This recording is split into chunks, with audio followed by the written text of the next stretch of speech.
Salut étincelle, c'est Jeffa. Je te retrouve pour cette vidéo de nouvelle lune. Alors, je suis pas astrologue et je suis pas hyper douée pour lire les éphémérides, mais chez moi, elle a beau être née un 19 août, c'est une lune en Vierge. Tout comme la prochaine lune de septembre sera aussi en Vierge, même si je vois que certains la cadrent en Lion. Donc, on va simplement dire que c'est la nouvelle lune d'août, quoi. Comme ça, tout le monde sera d'accord et on saura de quoi on parle. Je pense que cette nouvelle lune, elle vient nous apprendre, nous donner des éclaircissements. Je dirais des éclaircissements, des enseignements, des fulgurances même peut-être. Je vois de la fulgurance partout. Je la vois dans l'énergie principale proposée par le tarot kabbalistique. Je la vois ici avec le chakra couronne. Je la vois ici avec la carte du tonnerre et des éclairs. Je sens que ça va être un mois très très très riche. Donc, on va commencer. Donc, je vais vous expliquer en fait comment j'ai travaillé ça. Avec le tarot kabbalistique ici, j'ai regardé un petit peu les énergies du mois. Sur la seconde ligne, avec l'oracle des énergies, j'ai regardé un petit peu ce qui va se jouer. Ici, avec le Light Seers Tarot, j'ai choisi de travailler sur ce qui nous est demandé. Et puis, naturellement, bonne curieuse, pourquoi est-ce que tout ça est attendu de notre part pour cette lunaison. Donc, dans les énergies générales, on retrouve la justice et la carte, la lettre hébraïque, Lamed. C'est rigolo parce que j'ai cette lettre hébraïque tatouée sur le corps, Lamed. Lamed, c'est l'aiguillon de l'amour. Elle dit qu'il est temps d'avancer, de se laisser guider sur la route. Se laisser guider, c'est donner l'opportunité, c'est se donner l'opportunité d'apprendre quelque chose de nouveau. L'aiguillon de l'amour, l'aiguillon, pourquoi? Parce qu'en fait, c'est un truc qui rappelle un petit peu l'espèce de pic qu'on utilise pour flatter la croupe des vaches, pour les faire avancer. Mais vois-tu, avec tout ce qui relève de la spiritualité juive, on parle surtout d'amour. C'est vraiment l'aiguillon de l'aiguillon de l'amour, quoi. C'est la Med, c'est aussi l'apprentissage. C'est la lettre qu'on le retrouve, d'après ce qui m'a été dit récemment, sur les auto-écoles, tu vois, c'est la carte, c'est vraiment la lettre de l'apprentissage. Elle nous demande de nous laisser guider, de nous laisser conduire, d'apprendre des choses, de nous laisser enseigner certaines choses pour pouvoir ensuite les transmettre à nos frères et sœurs sur le chemin que nous allons emprunter. La justice elle-même est associée à la balance. En se laissant guider par l'amour, on apprend à discerner. Le mental, donc les épées, enfin l'épée de la justice, ne prend pas le dessus sur le cœur, les deux coupes des balances. Et réciproquement, le cœur ne prend pas le pas sur le mental. Tout est équilibré, tout est en balance. La balance n'est pas indécise, je ne crois pas que ça soit réellement ça. Elle équilibre le yin et le yang sur l'étalon du cœur, sur l'étalon de l'amour. Je crois que c'est vraiment ça, en fait, que ça vient nous dire ce mois-ci. Apprendre pour pouvoir ensuite partager, se laisser guider par le cœur et discerner aussi par le cœur. Ne pas passer à l'action, ne pas prendre de décision sans avoir appris auparavant, sans avoir... Voilà, c'est comme un juge, en fait, ne prendra pas de décision normalement sans avoir étudié les choses. Donc, on discerne, on met en balance le cœur, enfin, les émotions et le mental, mais avant tout, on discerne, en fait, en gardant l'équilibre entre les deux et en tenant compte de cet apprentissage-là que l'on doit faire pour pouvoir transmettre aux autres.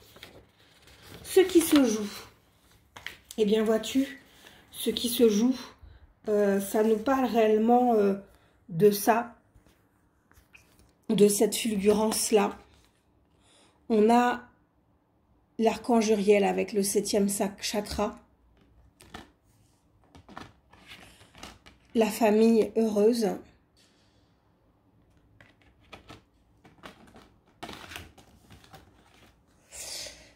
Et l'homme réfléchi. Alors, ce qui se joue pour moi, c'est qu'on est encore dans l'idée de, avec le Uriel, le feu de Dieu, on est vraiment dans cette énergie de feu-là, de quelque chose de divin qui tombe un peu sur nous. C'est pourquoi je parlais de fulgurance. Peut-être que ces temps-ci, tu as eu des fulgurances, tu as eu des révélations, tu as eu des compréhensions de certaines choses.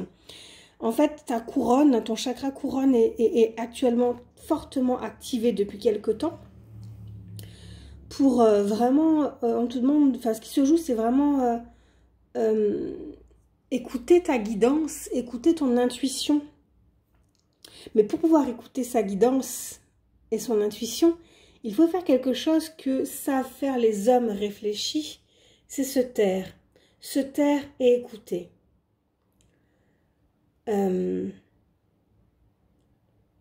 Pour pouvoir éduquer des enfants, il faut prendre le temps, il faut être pédagogue, il faut expliquer les choses. Mais ça ne peut pas, la compréhension des choses ne peut pas se faire dans le tumulte, dans le bruit, dans l'agitation. Il faut du calme, il faut du temps. Donc, je pense qu'il y a vraiment quelque chose de cet ordre-là. Et puis tu regarderas, Uriel, là, même s'il se la pète avec sa méga couronne, là, il tient un livre. Est-ce que tu le vois, ce livre-là? Donc, il y a quelque chose vraiment pour moi de l'ordre de l'étude. C'est aussi le livre de vie. Ça peut être aussi les annales akashiques. En tout cas, une fois que tu te connectes à ton chakra couronne, au 7e chakra, effectivement, c'est une connexion particulière avec ton ange gardien, avec les maîtres ascensionnés et probablement aussi avec les défunts. C'est peut-être aussi pour ça que il peut y avoir des choses qui se jouent au niveau de la famille, des défunts de la famille. Alors moi, ce que j'observe ces derniers temps, c'est qu'il y a une espèce de coming out de médium ces jours-ci autour de moi. J'ai une pensée pour ma très très chère Anne-Claire Gian, qui fait enfin son coming out de médium. Il y a beaucoup de choses de cet ordre-là qui ressort. Donc, on va être appelé aussi à recevoir des enseignements de notre famille d'âme. Tout à l'heure, je te disais, il y a des enseignements qui arrivent et qu'il faudra les partager. Eh bien, c'est exactement ça. La Med appelle au partage. À partager avec les frères et sœurs. Tu vois, ouais, je pense qu'il peut y avoir donc des enseignements de notre famille d'âme, des enseignements à partager avec d'autres. C'est le temps de dire les choses, de partager ce qu'on reçoit, notre guidance, mais de manière réfléchie, de manière mesurée, parce que la justice, utiliser la justice, c'est ne pas se comporter en bourreau. Et je voudrais revenir dessus, parce que moi, je t'invite à lire mon article sur le blog, le blog associé à mon site internet, Nous les éveillés. Il n'y a pas que l'amour et il n'y a pas que la peur en fait qui joue. Et je crois que c'est important de pouvoir réfléchir, de pouvoir se demander la raison pour laquelle on vient vers quelqu'un en lui proposant un enseignement ou en lui faisant une réflexion. Je crois que ces temps-ci, beaucoup de nos frères et sœurs en humanité sont profondément agités, énervés par la peur, mus par la peur. Il y a des peurs parfois transgénérationnelles qui se manifestent. Et il est bon de les éclairer, il est bon de les éclairer, il est important de les réfléchir. C'est-à-dire, ton reflet, c'est ce que tu vois, ton reflet dans le miroir, par exemple, c'est ce que tu vois de toi. Qu'est-ce que tu vois de toi? Qu'est-ce que tu apprends de toi? Je crois qu'il y a quelque chose de cet ordre-là aussi à travailler, à prendre en considération. Il peut aussi y avoir quelques reconnexions familiales et amicales. En tout cas, il va être important de rechercher la compagnie de ceux qui nous mettent en joie, de ceux avec qui on a véritablement envie de partager. Ça demande donc un véritable discernement là aussi. Est-ce qu'on est avec les uns et les autres par obligation morale, par une loyauté, par gratitude, ou bien parce que notre cœur nous le demande? La justice, c'est celle qui signe des contrats, mais c'est la justice aussi rompt les contrats. Je crois qu'il y a peut-être quelque chose aussi de l'ordre des liens karmiques, à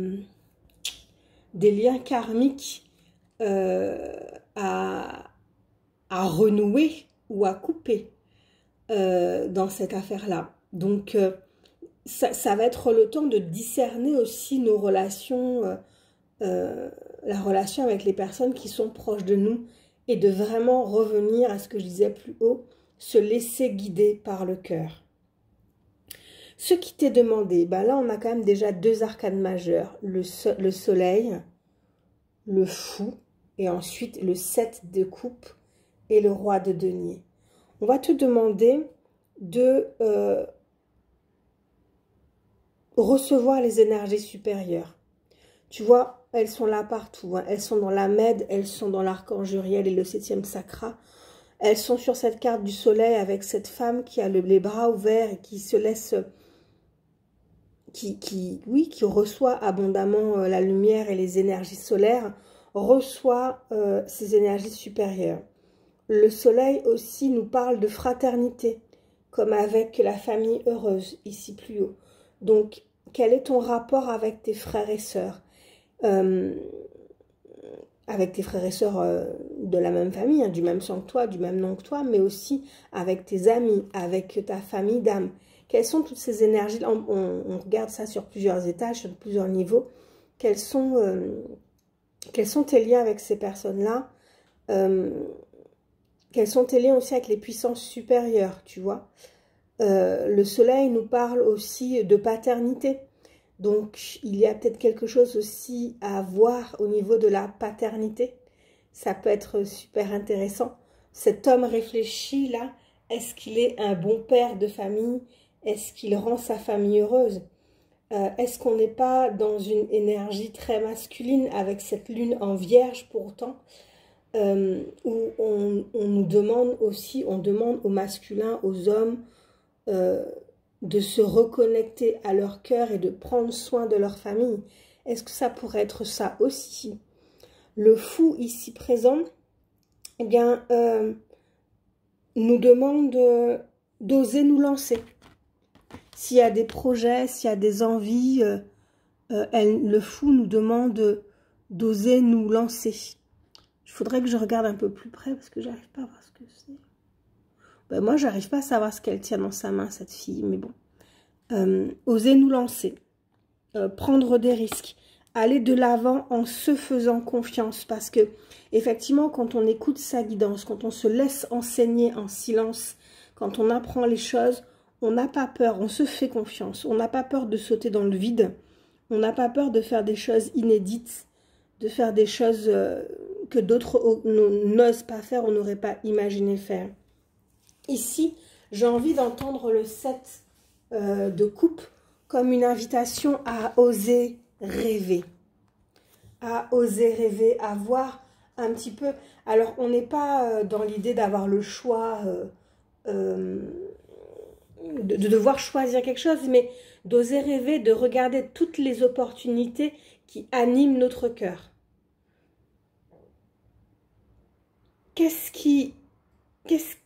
On n'est pas dans l'illusion non plus, mais dans tout ce qui m'est proposé, qu'est-ce qui anime mon cœur? Qu'est-ce qui me fait vibrer?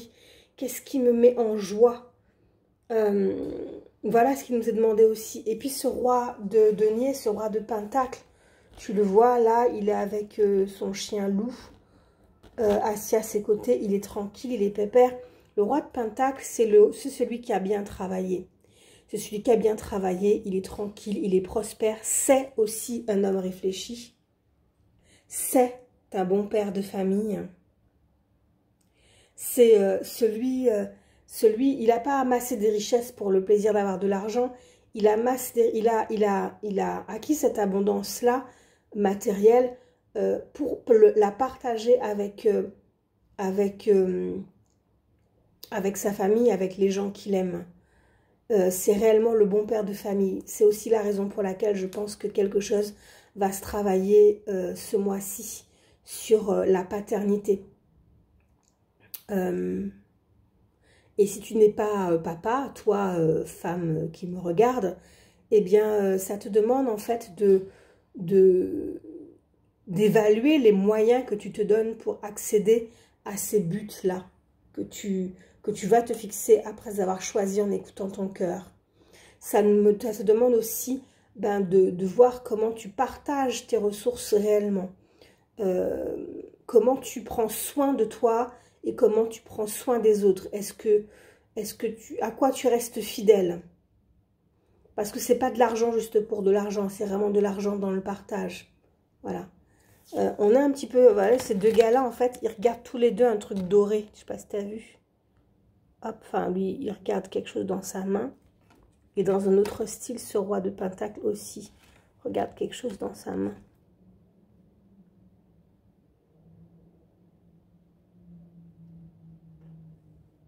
Il y a plein de gens qui tiennent des trucs dans leurs mains.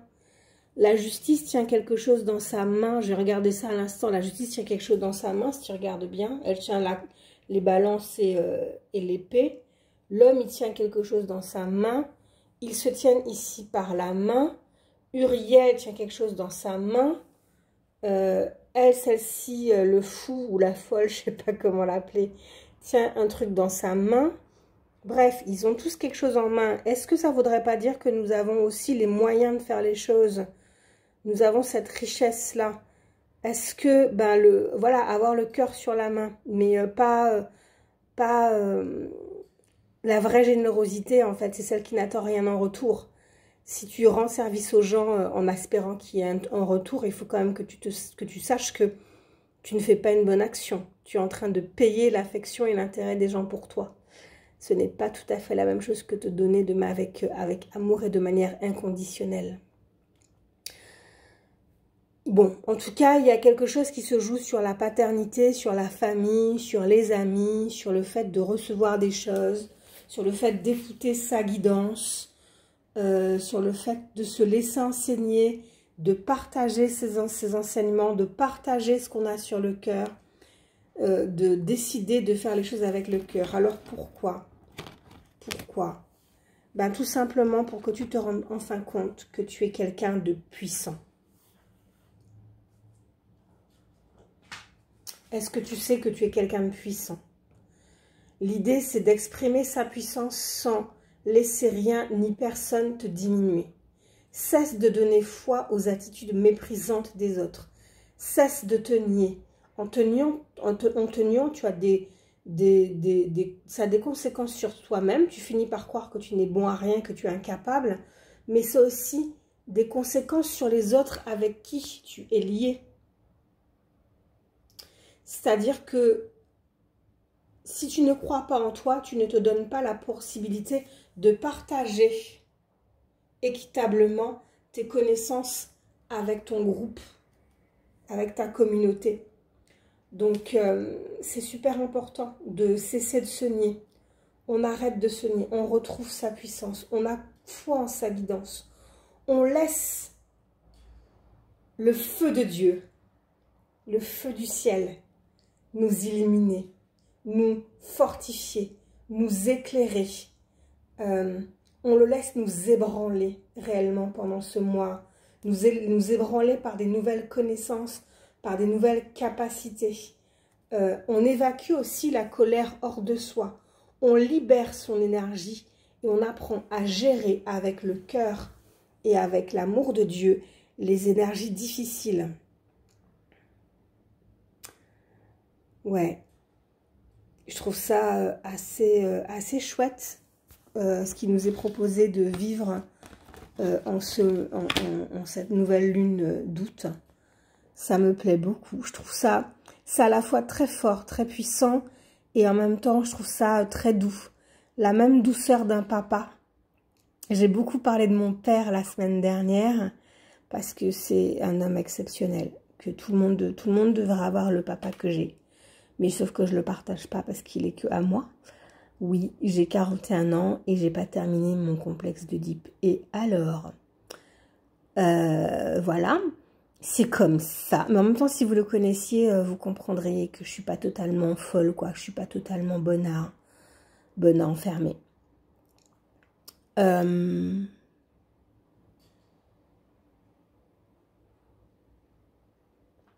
rajouter? Est-ce que toi, tu aurais quelque chose à rajouter? Si c'est le cas, n'hésite pas à le présenter en commentaire de cette vidéo. Moi, ce que je rajoute, c'est que si cette vidéo t'a plu, si elle t'a parlé, peut-être que tu peux la partager. C'est le cas, la partager aux gens que tu aimes. Voilà. Moi, ça en est fini hein, pour ce soir, ma manifestation de puissance. Et c'est rigolo parce que avec les chaleurs qu'il fait, là, au moment où je te parle, il y a un orage, il pleut un petit peu sur Toulouse en ce moment. Et je trouve ça rigolo comme coïncidence. Je t'embrasse très très fort. Je te retrouve en live dans 15 jours, si Dieu veut, pour la pleine lune. Je dis si Dieu veut parce qu'il va falloir vraiment qu'on se cale dans la mesure où c'est la rentrée, enfin a priori ce serait la rentrée scolaire le 1er septembre. Donc il faudrait qu'on se cale pour que ni toi ni moi ne soyons fatigués et fassions un live sympathique et efficace. Lundi matin, comme d'habitude, je te retrouve sur la page Facebook et sur la page Instagram pour la guidance hebdomadaire. N'hésite pas à partager cette vidéo, à la commenter, à la liker, à t'abonner. Putain, je parle comme une youtubeuse. Et surtout, je t'invite à aller visiter mon blog. Et si tu as envie que je traite certains sujets sur ce blog, n'hésite pas aussi à m'en faire part et à me les proposer soit en Messenger, soit en me faisant un petit mail. Je t'embrasse très très fort, étincelle, et je te dis à bientôt.